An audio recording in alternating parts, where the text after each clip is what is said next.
This is 5 Live Boxing. We knew it would be a late night in Saudi Arabia. We knew it would be a dramatic night in Saudi Arabia. We knew it would be a memorable night in Saudi Arabia. Well, it was very late. It didn't finish till 6:35 in the morning. And as for drama, well, there was even drama in the Devin Haney fight. Bam Rodriguez was incredible. Oh, it was relentless. It all started with Sam Noakes and Abdullah Mason. Two unbeaten boxers, the vacant WBO lightweight title. Mason got it.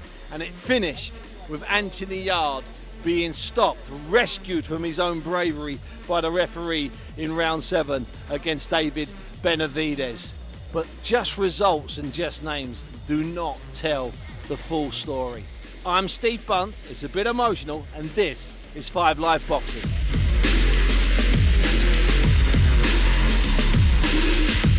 So generally after a fight like this and a night like this in a venue like this, and after the sort of endings we've had and the fact that it is, if you don't mind me saying so, 6:35 in the morning, which is the latest we've ever recorded a post-fight pod. I usually have Barry Jones bouncing off the walls. Well, forget Barry Jones. Forget him once again, because I've got Sergio Mora bouncing off the walls. You just said to me, Sergio, I said to you, Sergio, you want to come back to the hotel? We'll do it there. And you went, no, man, don't let the adrenaline go. What a night, and I'm not even sure where to start. Listen, I know you're going to find out where to start, because the adrenaline is what's going to make this pod great. So, yeah, what a night of fights. What a great turnaround for Devin Haney. I expected way more out of Brian Norman Jr. What a performance by Bam. The only thing better than getting a knockout is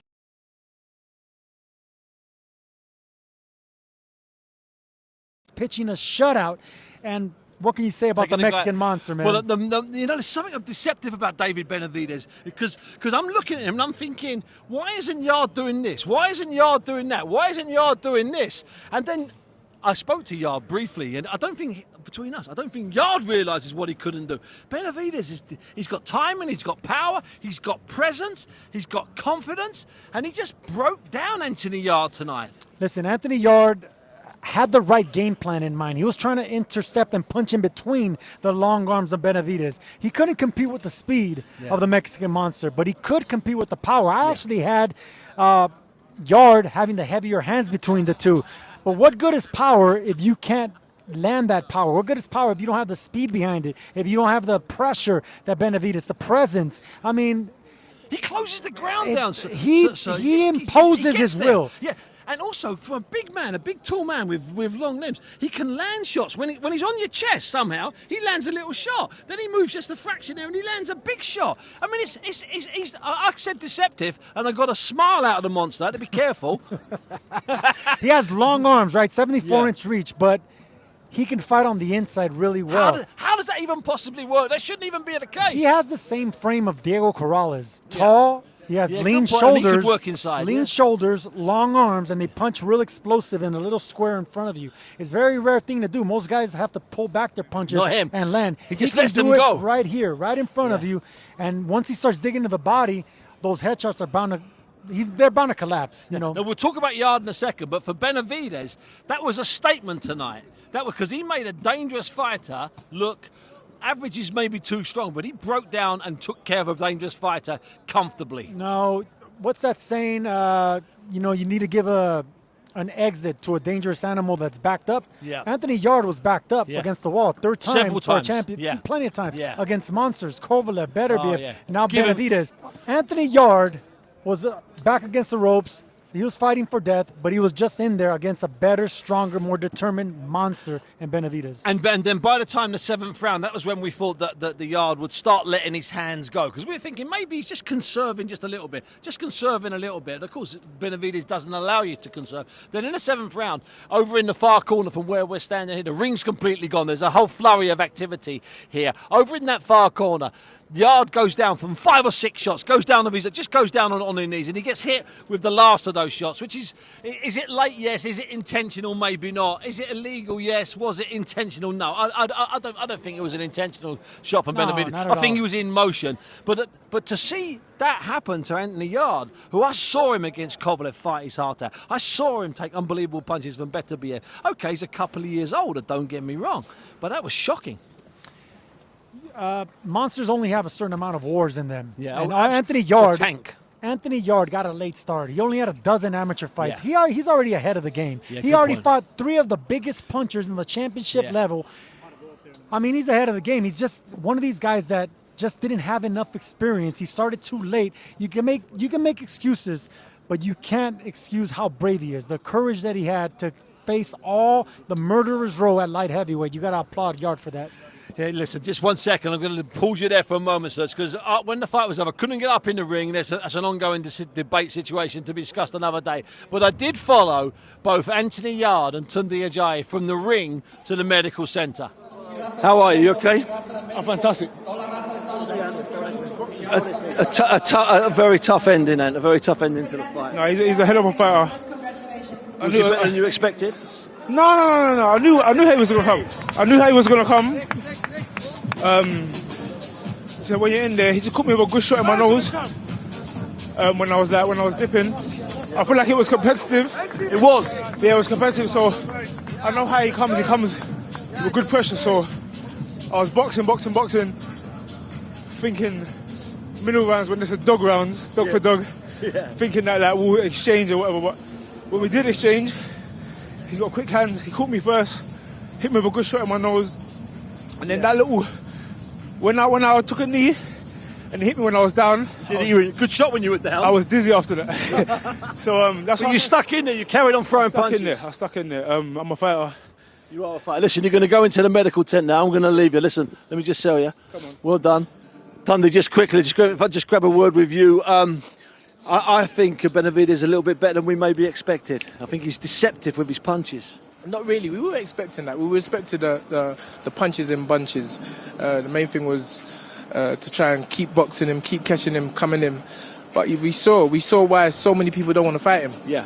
You know, people are turning him down. But again, Ant chose the path of greatness, and you know, it's just one of those things. We're all upset, but it is what it is. Were you expecting Anthony to let his hands go in the later rounds? Was that half the plan? Because it looked like he was holding back a little. Strange expression, but holding back. I mean, is that a fair assessment? Yeah, definitely. Because I think it was round 5. I said, "You know what you're doing?" He said, "Yeah, I know what I'm doing." So you know, the plan was to come on strong later on in the fight. But you know, sometimes the best laid plans don't go to plan. So. It's just one of those things, Steve. So that was Anthony Yarde there, basically shrugging his shoulders. I think he was still in shock, if you don't mind me saying. So Tunde Ajayi, the trainer, was a bit more broken-hearted. And then, I worked tonight, Serge. I know you were working non-stop, but I worked as well. Then, if that wasn't enough, I waited patiently at ringside for the monster to come out, the Mexican monster, El Monstero. I've invented the word. I don't care if it's Mexican. It doesn't matter. Monstro. Okay. Monstro, El Monstro. I waited at the bottom of the steps for El Monstro to speak to David Benavidez. And like most guys that are devastating in the ring, outside the ring, they almost stand to attention and they're really polite. Here I am talking to Benavidez. That's exactly what I expected. You know what I mean? I knew he was going to give me a hard fight. I wanted to box him in a little bit to break him down. I started breaking him down. He hit me with a good shot. I said, all right, let's go for it. You know what I mean? He gave me a little cut, and that, you know, that it gave me another explosion of energy. So I was like, all right, let's push it up a little bit. I dropped him. They took the point away. They took 2 points. I don't know how they have the fight score, so, you know, I better take advantage now that he's hurt, and we stopped him. You know what you are? You're an incredibly deceptive fighter. It looks like you're not. It looks like you're not doing very much. Then suddenly you really hurt people. Where does that power and strength come from, David? It just comes from my just who I am, who I am as a fighter. You know, I don't look like a strong fighter. You know, as everybody likes. Deceptive. As everybody likes to point out, when I get in there, I'm a hell of a fighter. I could do everything in there. So, David, thanks very much for your time. Really appreciate it. Thanks, Brendan. Well, so that was David Benavidez there. Even David Benavidez admitted that he doesn't look like much of a fighter, but when I'm in there, I can do it. Stacey, that is one calm and calculating El Monstero. He was honest enough at the end there, David. He realised, he said, most people look at me and they don't think I've got the power. Well, that's the mistake people make with David Benavidez. And you like to see that humble side of Benavidez, because if you're going to be the next star in line to take the place of Canelo, you got to have more than just punching power. You got to have more than just the fear that you instill in opponents. You got to have charisma. You got to have humility. You got to have likability. David Benavidez is bringing a little bit of all that, because he's next in line to be the next pay-per-view star in boxing. Yeah. You know what? I was holding back. I mean, listen, I like him, and I've liked what he did at super middle, and I like the two 12-rounders at light heavyweight. But I was kind of holding back on taking that jump that you just made there. But now I've got no problem taking it. I think he can have some real fun at the moment. I think we're going to have 4 or 5 really good Benavidez nights over the next 2 years, and I hope they're inside my orbit, because I want to be ringside for them. Because what we saw tonight was, I saw a guy break down Anthony Yarde. I thought Benavidez would win. Don't get me wrong. Okay, I thought he might get to Yarde later, but I didn't have that fight in my head. That wasn't a bit like the Devin Haney Brian Norman one. I didn't have. Did you have Haney dropping him heavily? Like no, under no circumstances. And I didn't have Benavidez doing that job when he did it. I thought he might do it later on. He made it look. I hate to say that, he made it look simple tonight. Benavidez. He schooled him. Yeah, which is, I didn't think we'd be having this conversation at 6:45 in the morning. Bam Rodriguez took Martinez to school. Benavidez took Yarde to school. The Noakes fight, that's fight of the year. I mean, the credit of Mason and Noakes, that probably stole the show tonight. I'm glad it opened up that way. I want to see that fight again. I hope both men get rewarded, because that was a battle of attrition, and incredible fight. Better fight than I expected. But what can you say, man? The performance of the night, what is it, Devin Haney or Bam Rodriguez to you? Oh, this is interesting, because the natural way is to go with the Devin Haney, because there was a knockdown and it was a shock, because a lot of people fancied the other guy to win, whereas I think we all thought Bam would win. But then he does a thing, Bam, where he beats good guys and he beats them in such style that perhaps we overlook the way he did it and the nature of the win. So you're probably right. I mean, yeah, you're probably right. So the performance of the night was once again Bam Rodriguez. Eddie Hearn, talks about him, says, look, why can't he be with these 4 or 5 top guys at the top of the sort of this lovely, luscious pound-for-pound list that we have? And when you see a performance like that tonight, which was close to flawless, wasn't it? Bam was flawless. Yeah. He pitched a shutout. Yeah. Not only did he pitch a shutout, but he still got the knockout. He Yeah. put the cherry on top. Yeah. That's a A++ performance. You can't do better than that. You can get a first-round knockout. Yes, it's good, but you don't get no rounds in. You can pitch a shutout and get 12 rounds in the bank, but you didn't get the knockout. He did both. Yeah. That was flawless. That was impeccable. Yeah. That was infallible. Give me another word for perfect, Steve. Genius, There you masterclass, whatever. You know what I love? I'm going to whisper this. Sometimes when you do the post-fight pod, okay, everyone's a bit excitable, right? But Sergio, us two together, it might be a dangerous combination for excitement at 6:45 in the morning. Adrenaline, brother. That's what I told you. We got to let it fly. We got to let it rip right now. So I want to take you back if I can. I want to take you back to the show that opened it up, which seems like forever ago. WBO lightweight title, vacant title. The 21-year-old kid, Abdullah Mason, one of the nicest fellas in the world. I interviewed him, and his mother thanked me for interviewing him. No, that's never happened in all my years. I've never had a mother come up to me afterwards and say, "Thanks very much for talking to Abdullah. I could see you really enjoyed it." I've never had that, so that put me that shook me a little bit.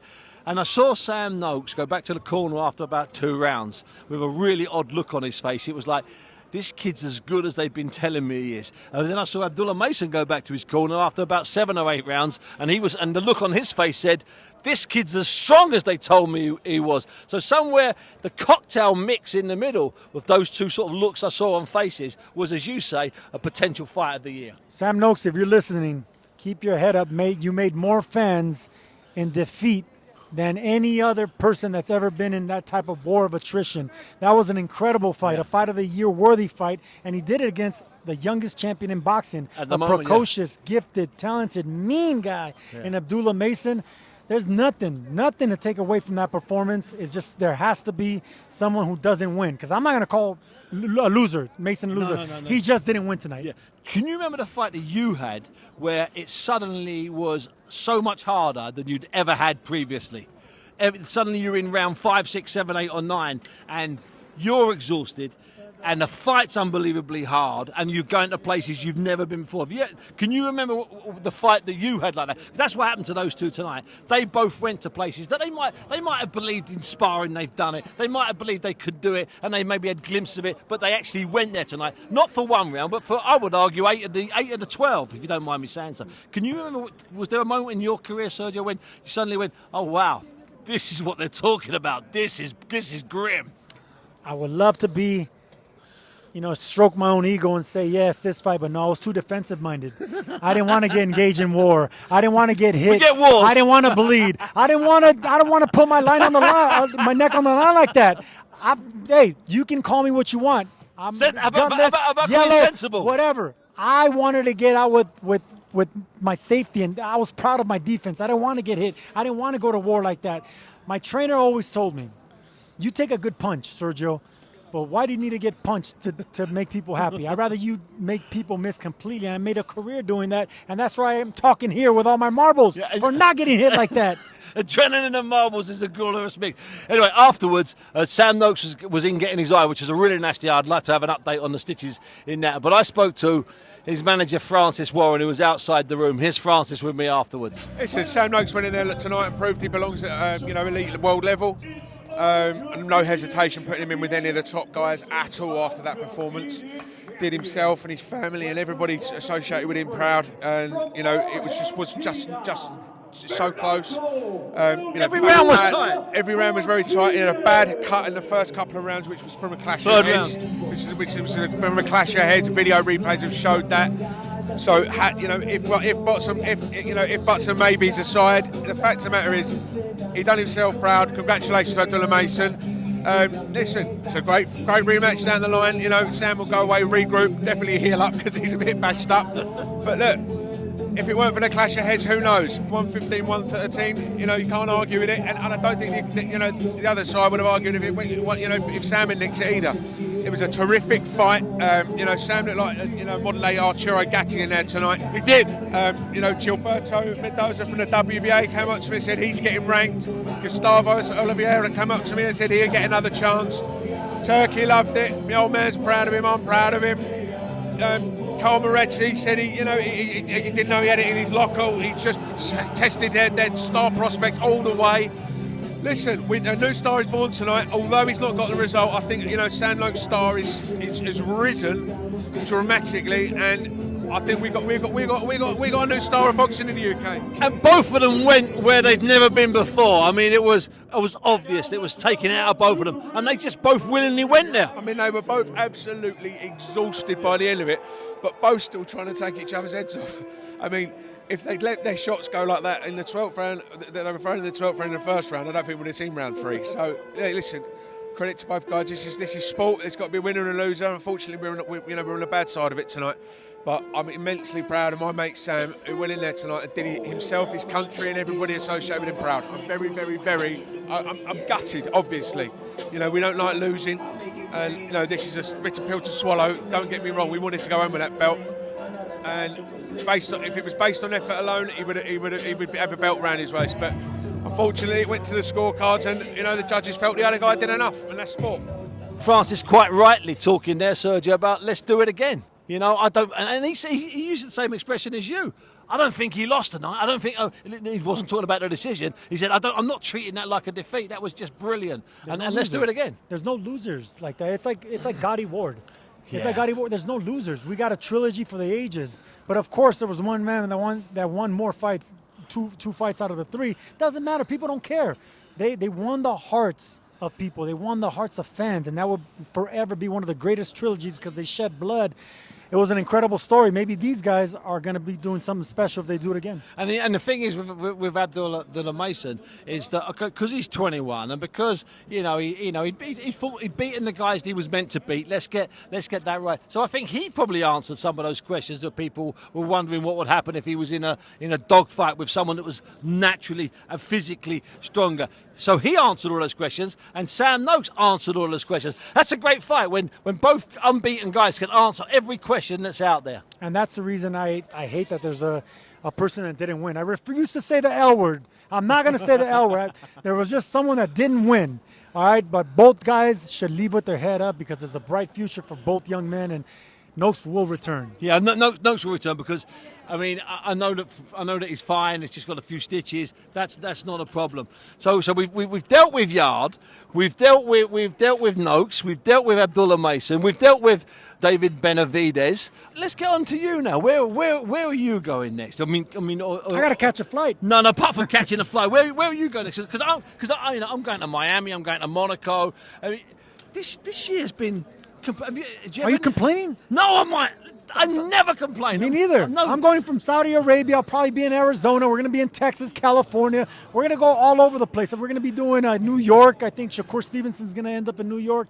Oh, that's next year. What are you coming back to Saudi Arabia over the Christmas for the Nui fight? I'll be here in February. So you'll be in February. That will be that might be Anthony Joshua. Right. Assuming he comes through the Jake Paul fight unscathed. Oh, come on. I'm keeping a straight face. I'm trying to. After he annihilates that Disney star, Anthony, we're going to be back here at the Kingdom for Anthony Joshua. You know it, and I know it. Yeah, of course, I know it, and you know it, and it will happen. I'm not doing a review of the year, but it's been some year, hasn't it? We on this side of the ropes, sitting sometimes on the apron and sometimes just 6 feet back. What a year we've had this year. I thought last year was good, the year before was good, the year before. This has been sensational. And we get paid for it. Can you believe that? Okay. And we get paid and we get looked after. I mean, you've got a guy over there waiting to take you for your taxi, okay? I've got a guy here waiting to take me for my taxi. It's the middle of the night. We're going to get up. It's the morning. So it's the middle. It's not even the middle of the morning. It's late morning. The sun's up right now. We're going to go. We're going to get on planes tomorrow. We're going to relax on planes. We're going to wake up, go back to our loved ones, and in about 24 hours' time, you're going to go, did that really happen? Was I really making a pod for the BBC at 6:45 in the morning, 6:50 in the morning? And I can't wait to return to the Kingdom, and I can't wait to be on BBC with you again. Listen, Sergio, it's been an absolute pleasure having you on this week, and I really mean that, my friend. And you know why else? Because I'm going to take over Barry Jones's job. You heard that, Barry? You heard that, Barry? I'm coming after your job too, buddy. You know, he called me. He went, so he said, he made out he hadn't heard the pod. He said, Sergio, do a good job. I said, I tell you what, Bal. I said, he was absolutely brilliant. I said, he got it from the start. He said, I laid it all on. He went, oh, okay, not too much. Don't do too much. Not do too much. Listen, Sergio, it's been an absolute pleasure and a delight. Thank you. This is 5 Live Boxing.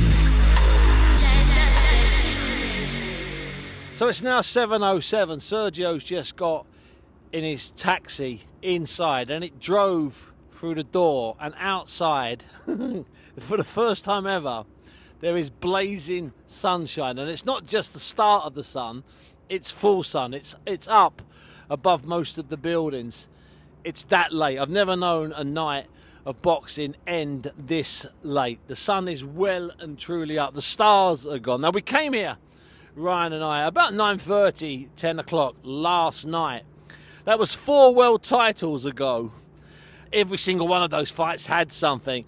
And then the adrenaline kicked in, and I got Sergio Mora to work with me, and it was an adrenaline-fueled pod. So if you're used to maybe slightly more measured pods, okay, I do fully apologise, because this one isn't measured. That was about 10 minutes ago or 15 minutes ago that we finished. So just to recap what we went through, the first world title fight was Abdullah Mason. He won on points against Sam Noakes from Maidstone. That was for the vacant WBO lightweight title. Sam Noakes has gone off to hospital. He had an awful cut, and also to get his jaw x-rayed, suspected broken jaw. I'm not at all surprised. It was that type of fight. And then we had the 3 world titles up for grabs at super flyweight.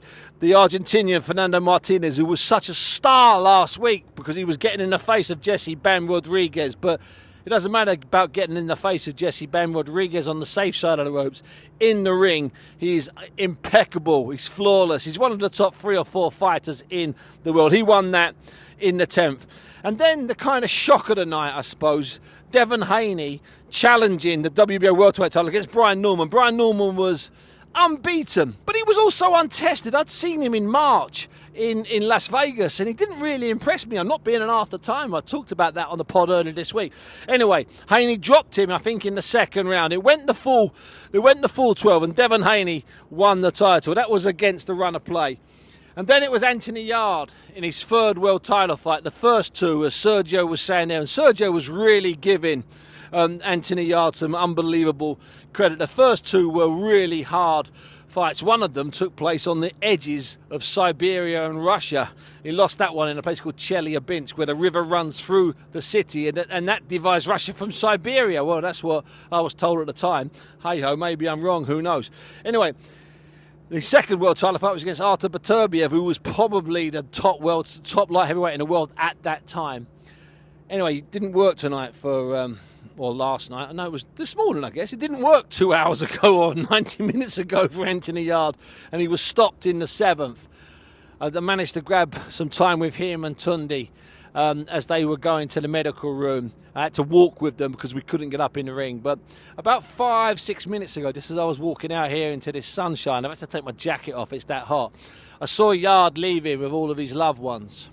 And it was that moment sometimes you get when you see boxers at the end of a night, especially losers, where they're looking in the mirror, they're just making sure their hair's okay, and they're just checking for bruises, they're checking for stitches if they've had them, they're checking for cuts if they've picked them up, and abrasions. And they're just checking, but they're also looking and they're thinking, you know, I'm still here. And there were a couple of babies in the room, and partners were in the room, and Tundi Ajayi, the trainer, had left, and it was a real touching moment. And I said to Ryan, you know what, Ryan, we could grab Yarde again, but I don't think I'd do him even if he said he was prepared to. We've got Yarde, let him have his private time with his family and let him leave, because on nights like this, they have to end, even if they just keep on going and going and going. So, at 7:11, I will say good morning, I guess. Coming up, of course, don't worry, we'll be in Monaco. Some great fights on that bill, and we'll be in Miami. Don't throw eggs at me. I said Miami for Jake Paul and Anthony Joshua. Next Saturday, incidentally, live on BBC Two at 8 o'clock. Big Time Boxing returns after 25 years.